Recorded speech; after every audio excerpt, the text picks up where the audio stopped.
पैर जोड़ के उनको 58 साल पे घर छोड़ के आते हैं रिटायरमेंट के बाद, लेकिन वो सरकार उनको फिर वापस हमारे पास ला रही है। कोर्ट ने कभी ये नहीं कहा कि भी आप इनको प्रमोट नहीं कर सकते। हम पढ़ना भूल गए हैं, पढ़ाना भूल गए हैं। एक नॉन एकेडमिक वर्क जो गैर शिक्षण कार्य है उसके बोझ के नीचे दबे हुए हैं। 33 साल की जॉब करने के बाद भी जिस पद पर मैं नियुक्त हुई थी उसी पद से रिटायर हो सकती हूँ मैं, अगर गवर्नमेंट ने ये जो डिसीजन है रिटायर्ड पर्सन का इसको वापस ना लिया। और असिस्टेंट प्रोफेसर्स की भर्तियाँ नहीं कर रही।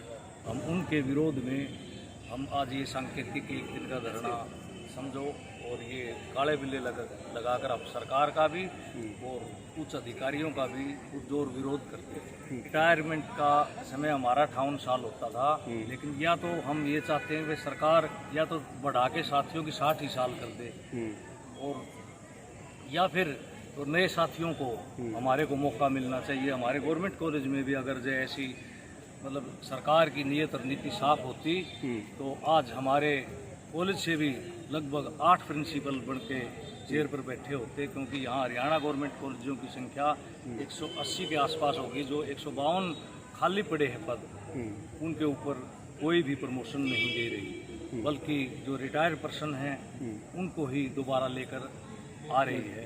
तो हम इसका पुरजोर विरोध करते हैं। तो ये बताया प्रधान जी ने कि सरकार जो प्रिंसिपल के योग्य हैं उनको प्रमोट ना करके जो रिटायर हो चुके हैं उनको ही प्रमोट करी है, जबकि कॉलेजों में प्रिंसिपल के पद खाली हैं। तो सर से बात करेंगे कि इस तरह के कितने मतलब जो टीचर्स हैं वो प्रिंसिपल के योग्य हैं और कितने पद खाली हैं। हमारे इस कॉलेज की बात की जाए तो लगभग 3 जो हमारे सीनियर प्रोफेसर्स हैं वो एलिजिबल हैं प्रिंसिपल बनने के, और लगभग 2 साल से इंतज़ार में है। सरकार की प्रमोशन ना करने की जो नीति है, जो ढुलमुल रवैया है, उसकी वजह से वो इंतज़ार में बैठे हैं 2 साल से, जबकि गवर्नमेंट अपने रिटायर्ड जो प्रिंसिपल जो उनको 2 साल की एक्सटेंशन दे के 60 साल तक, हम हाथ पैर जोड़ के उनको 58 साल पे घर छोड़ के आते हैं रिटायरमेंट के बाद, लेकिन वो सरकार उनको फिर वापस हमारे पास ला रही है। इसके अलावा भी बहुत सारे और मुद्दे हैं जो कि काम को लेके अन एकेडमिक वर्क है जो हर एक टीचर के इससे बहुत ज़्यादा आ रहा है, और काम करने के लिए, टीचिंग का काम करने के लिए संख्या बहुत कम बचती जा रही है। वो भी एक बर्डन बढ़ता जा रहा है। सरकार नई भर्तियाँ नहीं कर रही है, प्रिंसिपल्स की भर्तियाँ भी नहीं, प्रमोशन नहीं कर रही है, साथ में असिस्टेंट प्रोफेसर्स की भर्तियाँ नहीं कर रही है। तो चौतरफा एक तरीके से दबाव आज के दिन टीचर के ऊपर है। हमारे यहाँ ही लगभग 40 और 45 के करीब पोस्ट खाली पड़ी हैं, जो कि चाहते हैं कि सरकार तुरंत भरे उनको और विद्यार्थियों के हितों की रक्षा हो सके। सर ने 2 बड़े मुद्दे बताए हैं कि एक तो सरकार अन एकेडमिक कार्य ले रही है, दूसरा ये कि पद खाली पड़े हैं। तो बात करेंगे कि कौन कौन से ऐसे काम है जो कि गैर शैक्षणिक कार्य लिए जा रहे हैं कॉलेज के प्रिंसिपल से, टीचर से जो जैसे सारा एनसीसी का है, बस पास का है, लाइसेंस बनवाने का है, पासपोर्ट बनवाने का, इस तरीके से सैकड़ों ऐसे काम हैं जो कि एडमिनिस्ट्रेटिवली नॉन टीचिंग के से आते हैं। वो सरकार को अपने और तरीक़ों से करवाने चाहिए। अब सारे 4000 विद्यार्थियों के हमें ड्राइविंग लाइसेंस बनाने, तो हमारे टीचर इन्वॉल्व हो जाते हैं उसमें। हम जो क्वालिटेटिवली हमें रिसर्च का काम करना होता है, पढ़ाई का काम करना होता है, स्टूडेंट और हम तो एक कम्युनिकेटर का काम करना होता है, सीधे विद्यार्थी से संवाद साधना होता है। हम पढ़ना भूल गए हैं, पढ़ाना भूल गए हैं। एक नॉन एकेडमिक वर्क जो गैर शिक्षण कार्य है उसके बोझ के नीचे दबे हुए हैं। एनसीसी को लेके, एनएसएस को लेके, ड्राइविंग लाइसेंस को लेके, पासपोर्ट को लेके, ऐसे बहुत सारे कार्य हैं जो कि सरकार हमसे एक गैर शिक्षक के तौर पर लेने चाहिए, हमसे ले रही है। सर ने एक बहुत बड़ी बात कही है कि हम पढ़ना भी भूल गए हैं, पढ़ाना भी भूल गए हैं, और ये सब हो रहा है सरकार की नीतियों के कारण। सरकार ऐसी नीतियां बना रही है जिससे कि टीचर्स को पढ़ाने का मौका ही नहीं मिल रहा है, उनसे दूसरे कार्य ले जा रहे हैं। तो सर ने एक बात कही थी, यहाँ बहुत सारे पद खाली पड़े हैं, तो जो पद खाली पड़े हैं उनका बच्चों की पढ़ाई पर क्या असर पड़ रहा है? बहुत एडवर्स इफेक्ट पड़ रहा है उसका, क्योंकि मास्टर्स स्ट्रेंथ तो ज़्यादा है लेकिन टीचर कम है, वो काफ़ी समय से भर्ती भी नहीं होगी, तो उसका बर्डन जो प्रेजेंट जो टीचर है उनको पड़ता है, शेयर करके क्लास लेनी पड़ती है। एक टीचर के जिम्मे घंटियाँ ज़्यादा आ रही हैं, या कुछ ऐसा भी होता है कि बच्चों की घंटियाँ खाली भी रह जाती होंगी? कुछ तो खाली रहते हैं, कुछ लेकिन एडजस्टमेंट करनी पड़ती है। किसी क्लास को 2 दिन पढ़ाओ, किसी क्लास को 3 दिन पढ़ाओ, तो उससे बच्चों को नुकसान होता है सीधा। तो सर ने बताया कि कुछ बच्चों की जो घंटियां हैं वो खाली भी रह जाती हैं। हमारे साथ कुछ मैडम भी बैठी हैं, इनसे बात करेंगे। देखो यहाँ गवर्नमेंट कॉलेज जींद का है, हम यहाँ पर हैं। मैक्सिमम बच्चे गाँव से आते हैं, गाँव से इतनी दूर से सफ़र करके आते हैं, फिर कॉलेज में उनकी घंटियाँ भी ना लगे तो पूरा उनका भविष्य एक तरह से चौपट होने की बात है। तो कितने मतलब वर्डन आपके ऊपर है काम करने का? टीचिंग के साथ साथ नॉन टीचिंग काम भी है, जैसे क्लासेस भी नहीं हो पाती उसकी वजह से। तो सरकार रेगुलर भर्तियाँ लास्ट टाइम कब हुई थी? 2017 में 5 साल से कॉलेजों में कोई भर्तियाँ नहीं हुई और यहाँ पद खाली पड़े हुए हैं। तो मैडम ने बताया कि 5 साल से कॉलेजों में कोई भर्तियाँ नहीं हुई हैं और पूरे हरियाणा में सैकड़ों की संख्या में जो एसोसिएट प्रोफेसर है, असिस्टेंट प्रोफेसर हैं, उनके पद खाली पड़े हुए हैं। 150 के करीब प्रिंसिपल के जो पोस्ट हैं वो खाली हैं। उसके बावजूद भी सरकार रिटायर्ड प्रिंसिपल को ही दोबारा लगा रही है, ना कि जो दूसरे टीचर जो एलिजिबल हैं उनको प्रमोट ना कर रही है। तो इसके विरोध में हरियाणा कॉलेज जो टीचर एसोसिएशन है उनकी तरफ से यहाँ धरना दिया जा रहा है। सांकेतिक ये धरना है एक विरोध जताने के लिए सरकार अपनी गलत पॉलिसी है उसको वापस ले और जो टीचर एलिजिबल हैं उनको प्रमोट करे। 1986 का जो बैच है वो तकरीबन सारा लग चुका है प्रिंसिपल, लेकिन 1989 में बहुत सारी सिलेक्शन हुई थी, उसमें से ज़्यादातर प्रिंसिपल बच चुके हैं। लेकिन जो बाद में थे, जो वेटिंग वाले लोग हैं, सिर्फ वो रहते हैं। और मेरे बहुत सारे साथी, मुझे ये दुख है कि इस साल हर महीने 2-2, 4-4 रिटायर हो रहे हैं और ऐसे करते करते वो सारे रिटायर होंगे और जीवन में सिर्फ एक प्रमोशन होती है जिसमें वो प्रिंसिपल बनते हैं। हम एक जो है एसोसिएट प्रोफेसर के बाद अगला जो हमारा प्रमोशन है सिर्फ एक प्रिंसिपल के बेस पे ही होता है। और जितने भी कॉलेज हैं जहाँ डीडी पावर दी हुई है वो जूनियर को दी हुई है। और अगर अच्छे से एडमिनिस्ट्रेशन चलाना है तो फुल फ्लैज सीनियरिटी को प्रेफर करें या डायरेक्ट सिलेक्शन करें, जो इनका कोटा है वो ये पूरा नहीं करते। और जो नए हैं, नई भर्ती हुई है, बहुत सारे कॉलेजों में बिल्कुल नए प्रोफेसर्स हैं, उनको प्रिंसिपल बना रहे, डीडी पावर दे रहे।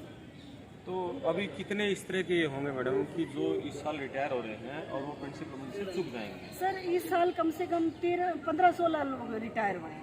अब अक्टूबर में कम से कम हमारे 10 प्रिंसिपल रिटायर हैं सर, और उसके बाद 97 बैच आ जाएगा, सिर्फ 89 के तो थोड़े ही रह जाएंगे। तो ये उच्चतर शिक्षा विभाग की मतलब क्या मंशा है, क्यों मतलब पद खाली पड़े हुए हैं, शिक्षक योग्य भी हैं, उसके लिए भी हैं, प्रिंसिपल नहीं, तो क्या मंशा है, क्यों नहीं प्रमोशन कर रहा है? ये बार बार सर एक तो सीनियरिटी का चक्कर डालते हैं, एक तो जो एडहोक वाले लोग हैं उनके केसेस डले हुए हैं तो उनको क्लियर नहीं करते। और इनको रिवाइज करने के लिए कहा गया था सीनियरिटी लिस्ट रिवाइज करें, तो इन्होंने जो लोग जो है दुनिया से जा चुके हैं या जो दूसरी जॉब ज्वाइन कर ली है उनकी 73 लोगों की या 76 लोगों की लिस्ट डाल दी है। और जिन बार बार कॉलेजेस से पूछ रहे हैं क्या आपके पास उनकी सर्विस बुक नहीं है, क्या आपके पास उनका डाटा उपलब्ध नहीं है, ये बार बार जो है सरकार की तरफ से और डायरेक्टरेट की तरफ से हमारे रोड़ा अटकाया जा रहा है। और अगर प्रमोशन देनी है तो टाइमली देनी चाहिए। लास्ट जो प्रमोशन है वो 2-3 साल पहले हुई थी, उसके बाद इनकी कोई भी लिस्ट नहीं है। तो मैडम ने एक बड़ी निराशा जाहिर की कि बहुत सारे एसोसिएट प्रोफेसर हैं जो कि इस साल रिटायर हो जाएंगे और वो प्रिंसिपल बनने के योग्य हैं, वो प्रिंसिपल बनने से चूक जाएंगे। हरियाणा सरकार की रीएम्प्लॉयमेंट की पॉलिसी है जो 2018 में बनाई गई। उस वक्त जब ये नीति बनाई गई थी तो उसमें एक प्रावधान रखा गया था कि हम उन विभागों में रीएम्प्लॉयमेंट देंगे जहां पर एलिजिबल कैंडिडेट अवेलेबल नहीं।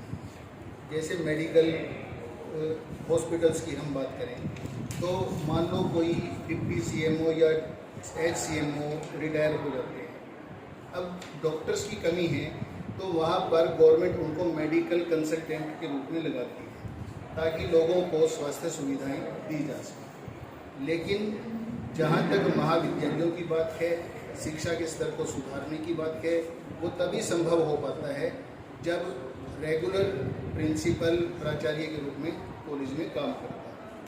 2018 से ही एक केस लंबित है कोर्ट में, जिसमें कोर्ट ने डिपार्टमेंट को ये आदेश दिए थे कि भी आप अपनी सीनियरिटी लिस्ट बनाओ, लेकिन कोर्ट ने कभी ये नहीं कहा कि भी आप इनको प्रमोट नहीं कर सकते। यानी कि जो प्रमोशन नहीं की जा रही है उसमें डिपार्टमेंट की कमी है। डिपार्टमेंट की कमी है। डिपार्टमेंट कोर्ट का गलत सहारा ले रहा है, चीज़ों को गलत इंटरप्रेट कर रहा है। अदरवाइज टीचर अवेलेबल हैं, जिन लोगों का हक बनता है प्रमोशन का, तो उनको प्रमोशन दी जानी चाहिए ताकि वो अपनी सेवाएं अच्छी तरह से विद्यार्थियों के हित में दे सकें। तो बहुत सारे जो कॉलेजों में प्रिंसिपल के पद खाली पड़े हैं, उसका बच्चों की पढ़ाई और कॉलेजों की प्रशासनिक व्यवस्था उस पर क्या असर पड़ रहा है? उस पर असर ये पड़ेगा कि जो सीनियर अध्यापकों का प्राध्यापकों का अनुभव है, जो महाविद्यालय और विद्यार्थियों को मिलना चाहिए वो नहीं मिल रहा। मान लो कुछ महाविद्यालय ऐसे हैं जहाँ पे बहुत सारे प्राध्यापक जूनियर हैं, यानी उनको 7,000 वाला ग्रेड भी नहीं मिला, या बहुत कम 4-5 साल की सर्विस। लेकिन गवर्नमेंट ने काम चलाने के लिए उनमें से ही एक प्राध्यापक को डीडी पावर दी कि वो वित्तीय अधिकार जो है उनका प्रयोग कर सकता है। लेकिन जो एक 25-30 साल के प्राध्यापक का अनुभव होगा और जो उसका विजन होगा वो 4-5 साल के टीचर का नहीं हो सकता। इसलिए विद्यार्थियों को जो लाभ मिलना चाहिए, विद्यार्थी उन लाभ से वंचित हैं।